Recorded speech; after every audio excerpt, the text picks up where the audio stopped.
you very much for joining us. Those to the stage, first of all. I'm going to begin by asking you to give us a little potted history of yourselves and what you do. Martin, you're off the hook for this one because we heard yours already. So I will go next to Tracy. Tracy, tell us a little bit about yourself and what you do. Thank you. Does everyone, can you hear me? Everyone? Okay, great. Well, it's great to be here today. Good afternoon to everyone. This is my second zero-day con, actually. My first zero-day con was in 2017 in New York City, where I had the privilege to actually speak on a panel then about securing your brand and smart incident response. So I'm glad to be back again. My name is Tracy Pretorius. I'm with Microsoft Corporation, based in our head office in Redmond. I've been with the company for 15 years in a variety of different roles. My current role is actually working with our global partner ecosystem, helping our customers digitally transform. So one of my key goals is to help our customers be secure. Okay, very good. Carmina, have you been at Zero Day Con before? Is this your first time? It is my first time, yeah. Can you hear me? Yeah, we can. Okay, so I'm Carmina Lees. I'm now at Accenture as a Managing Director. I lead our technology consulting practice in financial services, and I have the technology advisory practice as well, so all the new areas of cyber, blockchain, cloud, AI, not so new anymore. Prior to that, I was at IBM for 19 years. In the last 5 years, I was leading the IBM cybersecurity business and building that. Okay, very good. And Andy, tell us a little bit what you do with SmartTech. Hi, you can hear me? Good. Third one. So very first, I'm a zero-day version. It's first time here. So very happy to see you all. I'm the CTO for SmartTech. I'm just in the door, 5 weeks now. So forgive me if I do not know everything yet. I can give you all the answers that you want to hear. My key focus will be in the next couple of months to help transforming SmartTech further into this age of disruption, get the technologies in the right place, but also aligning our processes more and more as we grow. Okay, very good. So, and a very interesting space that all of you guys work in, and one that, as we found out throughout the morning, has rapidly changed. So even in your careers, how quickly the industry has changed and your responsibilities have. First question I want to ask you, and this, I say this as a consumer more than anything else, all the artificial intelligence that's out there, has it got the potential to give the cyber criminals pole position ahead of the good guys? And are you, as the good guys, always going to be playing catch up as a result of that? Martin, I'll throw that to you first. I have to say, I feel like this is one area where we're actually ahead for once. And maybe I need to qualify that a little bit, because we probably need to think about things like machine learning that have been around for quite a while. You've got AI, and I talked this morning about this cognitive capability. And a lot of the newest technology innovation that's going on by IBM, by Microsoft, by Google and others, is proprietary. Right? There are teams of literally hundreds of researchers poring over techniques, algorithms, developing that forward-leaning capability. And if I turn to my threat research team and we look at what's going on in the dark web, we look at the sort of malware that's out there, we look at the consoles and analytics that the cyber criminals are using, I don't see signs of AI. For sure, I see machine learning and advanced algorithms, but I don't see AI. So I think at the moment we're a little ahead. Is there a risk they can catch up? Absolutely, and it'd be naive not to think they're going to try and catch up. But today, I think we're a little ahead. Tracy, is that down to the fact that the traditional cyber criminal, I mean, there's no such thing as a one-size-fits-all, but maybe the lone wolf, maybe the state, like you would have to be at a state level to have the ability to create AI. So is that way, is industry ahead of the curve, as Martin has suggested? Well, I think what Martin has said is very true. I think that we are all in the industry actually realizing that we need to make sure that we are using AI to keep ahead. And I think we certainly see AI as having, if used ethically and properly, as having the ability to be an agent of change in this space. We certainly see cybersecurity is all about people. And as an industry, and I think Martin's talking about this, we have a responsibility to give our people, who we see at Microsoft as being on the front line of our customers' digital transformation journey, the right tools to keep ahead of these breaches, to keep ahead of what these adversaries are doing. Because I think it's naive to think that they are not at some point going to be utilizing those techniques and technologies. Because I think those are happening. We may just actually not at this stage be able to know. I mean, look, I would like to think that all the good guys would naturally gravitate towards you, but this is coming close to $1 trillion industry. So much and all as attractive as it is to work with companies like you guys, maybe the person who might be the best at designing a certain type of AI could be turned, Carmina, by the dollar, and the fact that they might make more money on the darker side of the force. Yeah, and I think we see that, and you're right, Martin. I think we would be naive to think that we are ahead. You know, we know that on the dark web they are trying to almost have malware that's AI proof. I mean, if that gets to that point, then we are in trouble. How could it be AI proof? Well, that's the thing, you know, in terms of you can't detect it. You know, it can go against AI, any tools or systems you've got in place. They've got malware that can go against that. So I think that is a real threat, and I think there's so much money on the dark web. We know that they're getting more and more sophisticated, so we can't be naive to think that, you know, it's a constant, you know, evolving change. And is that where the human factor comes into this as well? Because AI is as good as the person perhaps it is designed to work with as opposed to work for. Is that where the human element that you were talking about comes in, Martin? That if the bad guys get ahead of AI, then you still have a human element that might be able to spot something. Yeah, I think you've always got that element of human intuition, moral compass. Those are the things that catch you. I think Tracy said something important about responsible AI. I mean, we do need to be careful that we don't create something that is some sort of black box. You know, we need a level of transparency about how it's working, how the data is used. We have to respect whose data is. That's important. Otherwise, there is that risk that you know, these AI systems can make decisions that we simply don't understand or can't trust, that are different, and you're relying on a human then to catch that with that intuition. How much, Andy, from your sense in SmartTech 24/7, is there of this adversarial AI out there? I mean, have you seen it in real world? So for me, the interesting part is, because we're talking here about the initial phase, the final phase of an attack very much often. But we should go maybe back to reconnaissance and probing, social engineering. We have botnets out on Twitter and Facebook and other places. They're very sophisticated that could indicate actually the use of AI. We can't prove it 100%, but there's interesting studies out about this, and that's the first place where the attack happens. We know, it doesn't matter who we talk about, at the moment there's still most of the time a human somewhere involved making a mistake, no matter if it was something that they didn't understand themselves correctly or if it was just really well written code or email. But then the other part is where it's very important. How many people do we have actually in cybersecurity that come with a military background? I came from the military. There's a lot of people that, Kevin Mandia is a big Air Force guy, for example, threat intelligence, everything.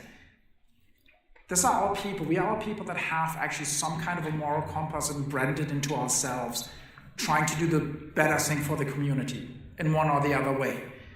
But there's lots of people that are studying this stuff, and they maybe not have this moral guidance. So who can promise us that they are not going to the dark side? And then we have the nation states. This is one of the big things that we talk always about the dark web. I'm looking at it as, and I'm not saying now US, Israel, Germany, or any nation has at the moment an interest in upping their game in this area, because we need to defend ourselves. So they're building their stuff, and they're definitely going to look into AI and all those technologies. If one of those guys is moving on, or maybe we're on the other side of the fence, we're not in the part of the world that they like, yeah, then AI will attack us. So we need to be prepared. When we think about it in that context, the first thing any good organization is going to do is they're going to embed something at the center of what they're doing that will try and prevent and detect this. Because if you're trying to bolt stuff on later on, you're inevitably going to be on the back foot. So how can organizations, Tracy, how can they try and do that when they don't know what they're trying to prevent? I mean, it is a real conundrum. Yeah, so when you don't know what you don't know. So I think it brings back the human factor in the same way that I think we as humans fight change, and yet the only constant in life is ironically change. We have to be taught how we as humans build resilience. The same goes for organizations and customers and partners and companies around the world. How do you actually build up your resilience to deal with this constant change in the landscape that you're fighting? And it's how do you actually get from the position of being constantly defensive and actually get to a position where you can actually be more proactive. So proactive, reactive, if you like. And cyber security, there's definitely a role for AI and machine learning in this space. It's not to say that every function replaces a human being. I think there are ways in which you can actually look at which tools are you going to actually utilize for which tasks and which processes that is going to create efficacy and efficiency within your organization to actually help you with that end result, versus assuming that it's going to take over everything end to end. I think it's that complementary piece, though, with implementing tools that can complement people. Tools can't do everything, and I think with the skills gap as big as it is, we all know it's really hard to hire security people and also retain security people. And I think what we found talking to clients is, especially clients that have a full security operations center, having the tools in place with their team, it's helped. It can be pretty boring sometimes being an analyst day in, day out looking for these threats. So if you've got some innovative tools in place as well that's complementing your day role, we found that a lot of, especially in the financial services sector, have been able to keep a lot of their teams because they're happy to be at work, they're using innovative tools, they're doing something exciting. I think that's a real sort of complement from an AI tooling perspective. I think Colin is onto a good point here because a SOC environment. Who works? One of many good points. Who works in a SOC here? Does anyone work in the Security Operations Centre? A couple of people. I'm going to assert that it's quite a high-pressured environment where you do not want to miss something. It's terrifying. I mean, as a member of the public going in, there's an awful lot going on in the SOC that I don't understand. And I'm sitting there going, how could you do this all day? So you're investing a lot of time in this thankless task where you're going to get really beaten up by your boss if you miss something. The company is going to be in the headlines. So you're pouring all this time in. It's not a great environment. So any tool that can help you do that more efficiently, triage something more effectively, make your day better is going to be a good thing. I'm going to put in a conundrum here, okay? And it is a comparison to another industry, which is the aviation industry. The pilot, when he learns to fly the plane, learns to use all of the dials and all of the handles and all of the equipment, and then he starts moving onto automated planes and planes that will effectively land themselves and take off themselves if the technology allows them to do it. As a result, pilots become less effective at flying the aircraft in a problem. Is there a risk that if we allow AI to build in to the system like that, and people in SOCs become dependent and reliant on AI more to spot problems, when something goes wrong, they may not actually spot it? So you bring up a very good point. And I worked with a lot of different companies building up SOCs beforehand. And I think a good SOC, very first, needs to rely on AI at this stage because the workload is just too big. There's something worse than I'm not being sufficient is alarm fatigue. When I get so much in that I have to manually analyze that I can't get anymore to the point, this is now actually really important because I oversee it. Then it doesn't matter what training I give those guys. I think training them to use the right tools and then bring exercises back into the SOC on a regular basis to say like, okay, today we do a little role play. Let's just go down the route and say like, okay, today we have this situation, or plan something in and make it the AI bypass and say, hey, did you catch that? Because I want to keep them, of course, vigilant and stay on top of things without relying only on that. Because that's why we have them. We hire them to be on top of the technology and fill those gaps. But on the other side, we need AI to help us. Because if I see, now this place here, when this is full and you fill it up with people in red shirts and you put one person with a slightly pink shirt in there and you tell me to spot it, I can do it we once. all like a red. We like somebody coming in a pink shirt. Yeah. Yeah. So, but if you change this room every 5 minutes and let me do that again and again, at some stage I will not be able to see it. I might go blind. And that will be help to the SOC analysts if we don't help them with this technology. But how do you prevent that then, Tracy? Well, so I think I can just add here with a SOC analogy. So it's quite timely with this conference. So one of the things that we've just actually released in the last few days is 2 cloud-based AI cybersecurity tools.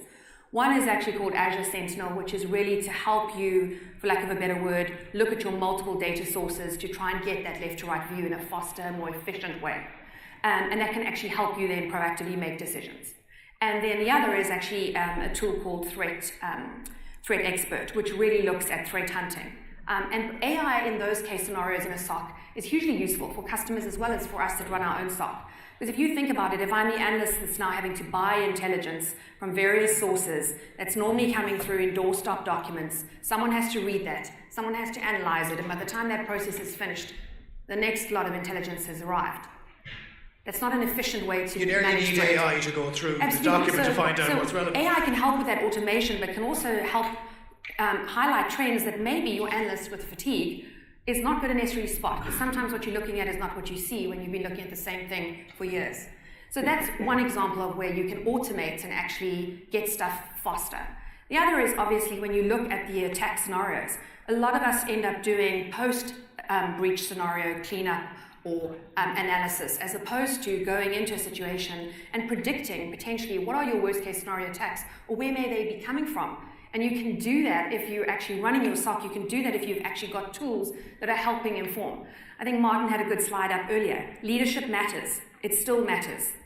The bot is not going to be making that final decision.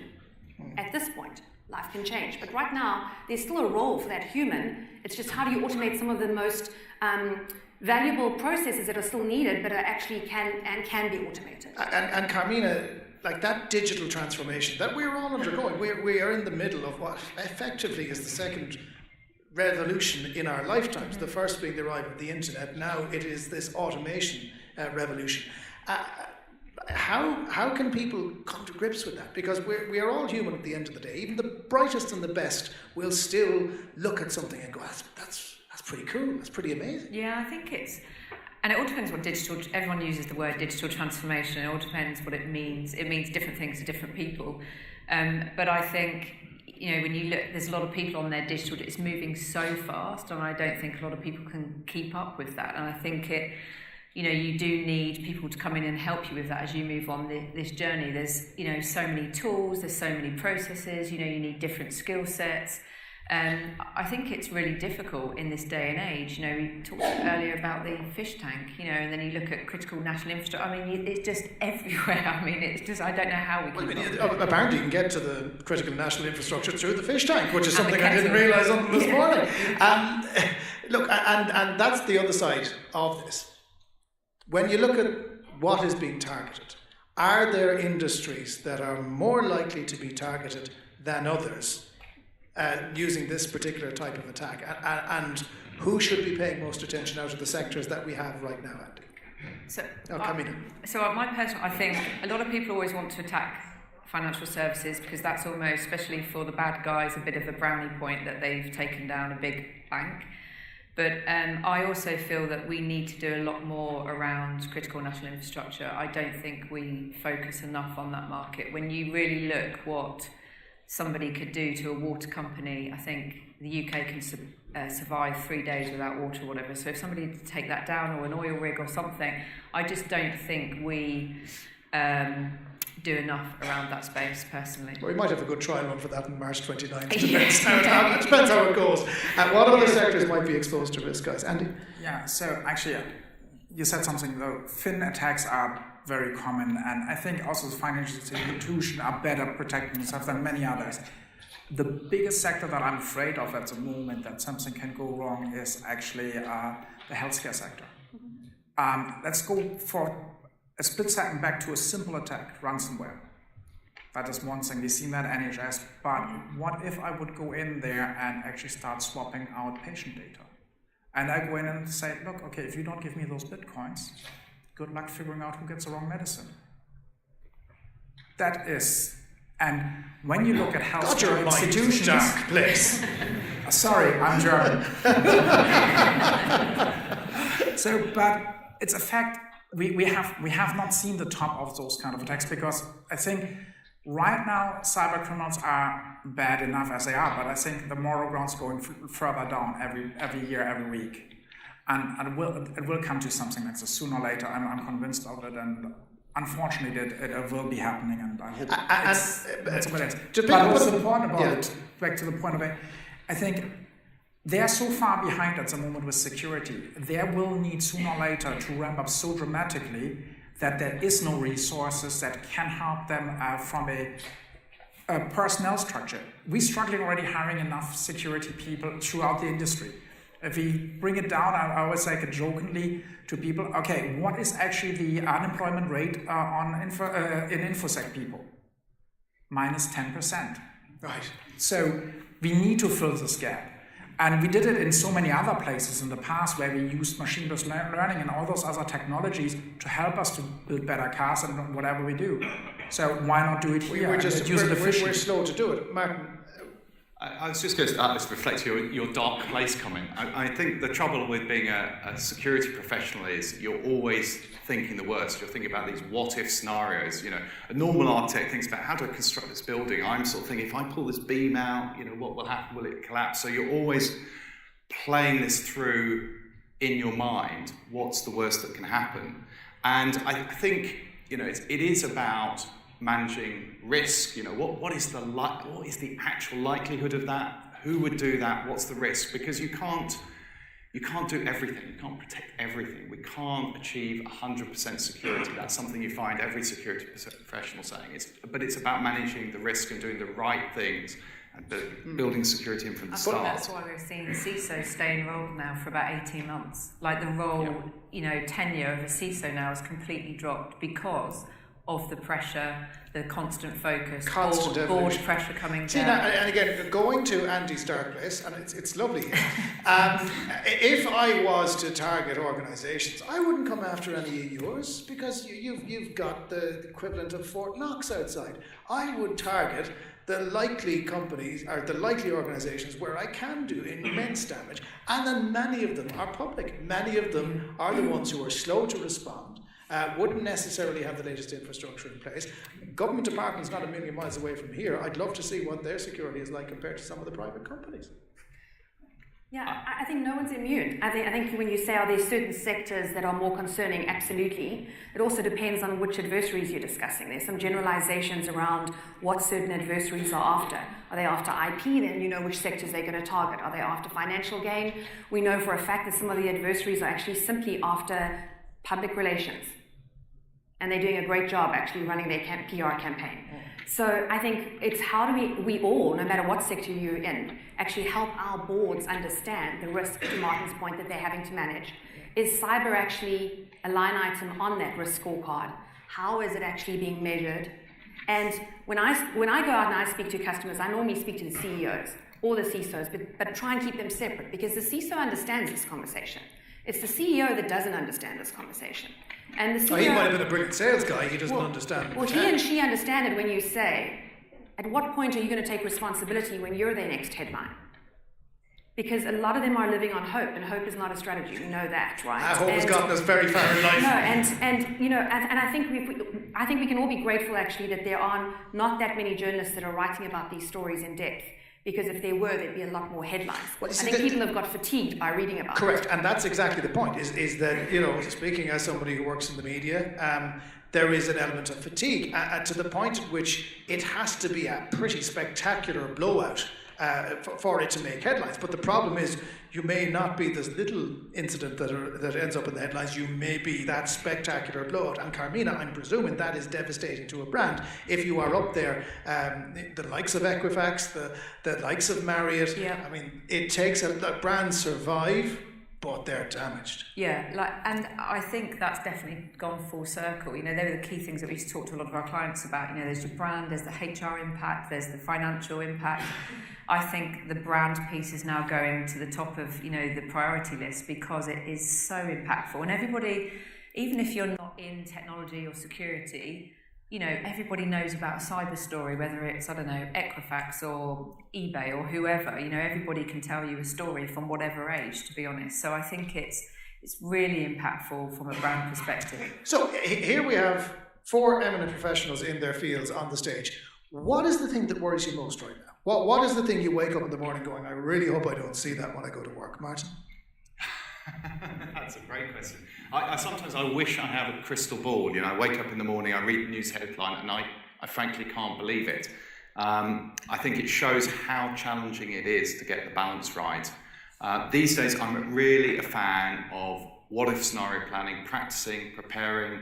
I think this whole notion of gamification, you know, trying different scenarios, the CTOC, that's something I think organisations can do to best prepare for what you don't know, the unknown unknowns.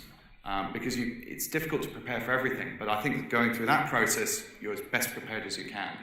Tracy, what's the one thing you don't want to see in your inbox? I would say right now, actually, what concerns me most is just that everybody feels that they've checked some boxes for preparedness, and yet they actually are not prepared. I think what people see today is just the tip of the iceberg. What worries me is what's underneath that iceberg, and unfortunately, I've probably seen too much of that iceberg, and I haven't even seen the whole iceberg. And so what worries me is what's not known. And when I actually speak to boards or to CEOs, what worries me is their lack of understanding of when something does happen. It is not acceptable to have a drill every 6 months out of a playbook where the goal of the drill is to be successful. Because during a crisis, the crisis is not going to run according to the playbook. And the crisis is going to come and no one's dusting off playbooks. There needs to be an ingrained culture of cyber in organizations. I think we're living in a world where things have evolved. We're living in a disruptive age, and we need to be able to handle disruption on a more regular basis. I think that's what I worry about. Okay, Carmina? Similar in a way. So I just feel I would wish companies would take security a bit more seriously. I think sometimes boards can feel they've got their pretty dashboard, they've got a head of or a CISO, and they're okay. And I just think there's just a big gap between boards and their security teams. And I think it's somewhere that companies need to invest and spend money. It shouldn't be down I look again, because I do this. I've been in rooms where they play out the crisis scenario. Sometimes it can be physical things, sometimes it can be a cyber thing.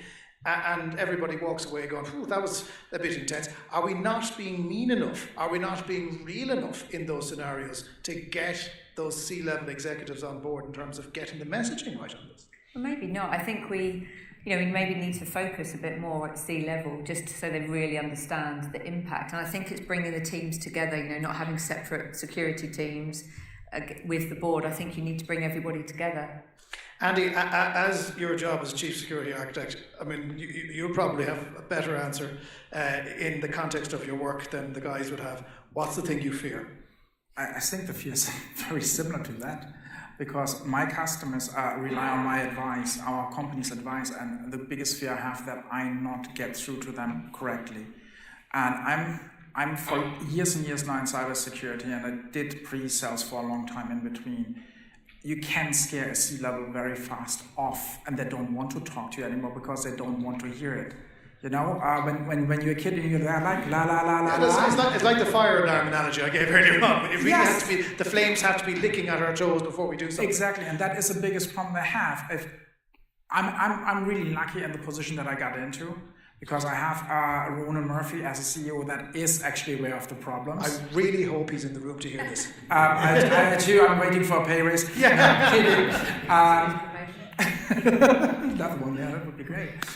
No, honestly, I just hope that we get through to the people and explain it the correct way. And I think the biggest problem that we have in the industry is we have too many high-level tech heads that can't speak business language. Communicate, yeah. So in other words, is there a Chinese wall between the executives and the techs? And I would help a lot of clients with that, actually, because that is a bit of a problem. Some of these people have been in security for years, they're so technical, they know exactly what they're doing, but then asking them, I had a client that said to me, I used to be the guy at the back of the room, and now I've got to go and present to the board. That's a big, it's a big change. Boards are terrifying, 9 times out of 10. So, and we're seeing a shift in the market in terms of clients, the sort of CISOs they're hiring, more business. Their words are, we want a business-led CISO or head of. So they can have board conversations rather than making it too technical. They're just like, yeah, that's fine. Yeah. Can I ask a question? Right, we've talked a lot about AI and disruptive advances and digital transformations, and I made the point at the start that the things we're talking about today didn't exist 15 years ago. They existed in a most hypothetical science fiction type way, whereas now this is the reality. Where does it go from here?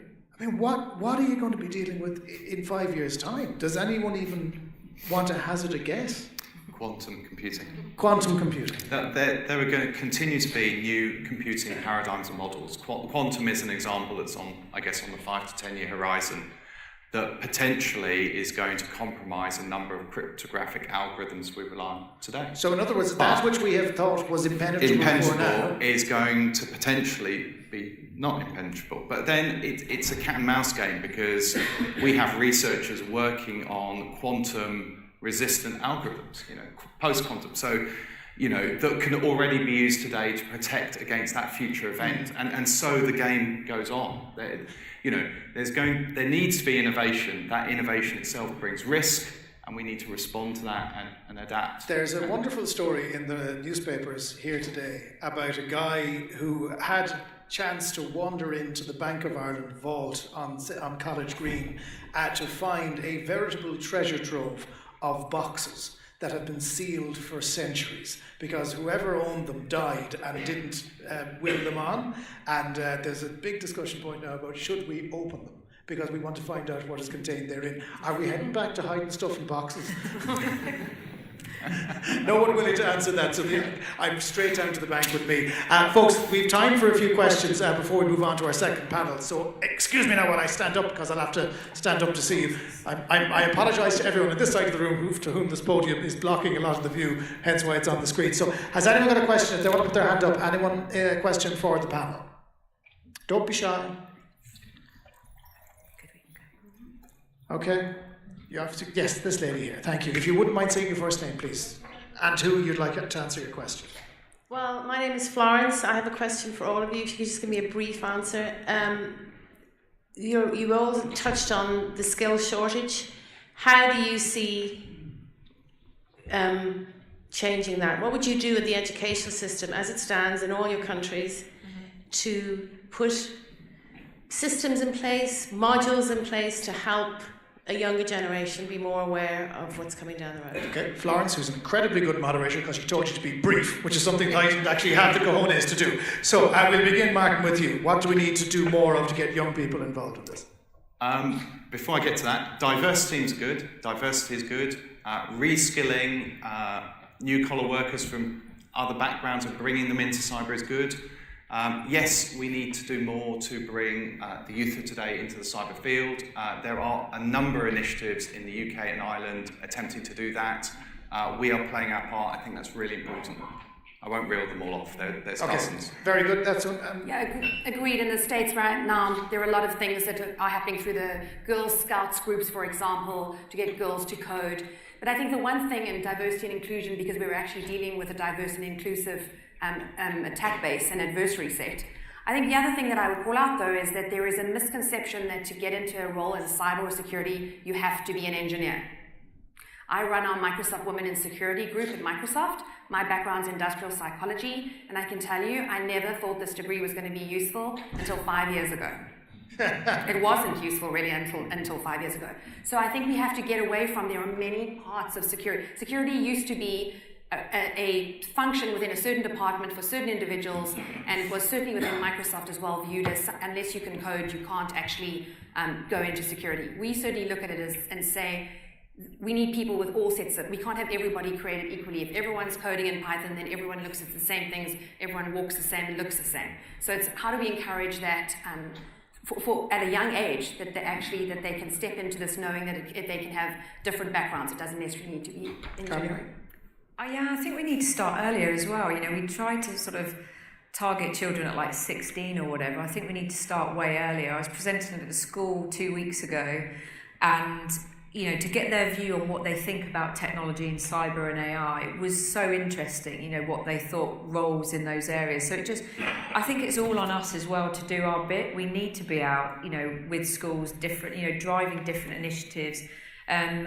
I'm the Global Inclusion Diversity Lead for Security in Accenture, and it's a massive, we almost give people KPIs, you need to do this as additional to your day job. It's so important, a whole diverse team, and I think we need to start doing it younger. I talk to my 5-year-old, I must bore her to death about cyber. She doesn't really know what I'm talking about, but at least, I'm starting. Yeah, and it's an important conversation to have, because if you ingrain it at that young age, it makes it easier for the other conversations. Andy, last thing? So inclusion, diversion, and all those things, yes, 100%. But I'm German, and we have a very special model of educating, and that is actually apprenticeship with a proper degree behind it.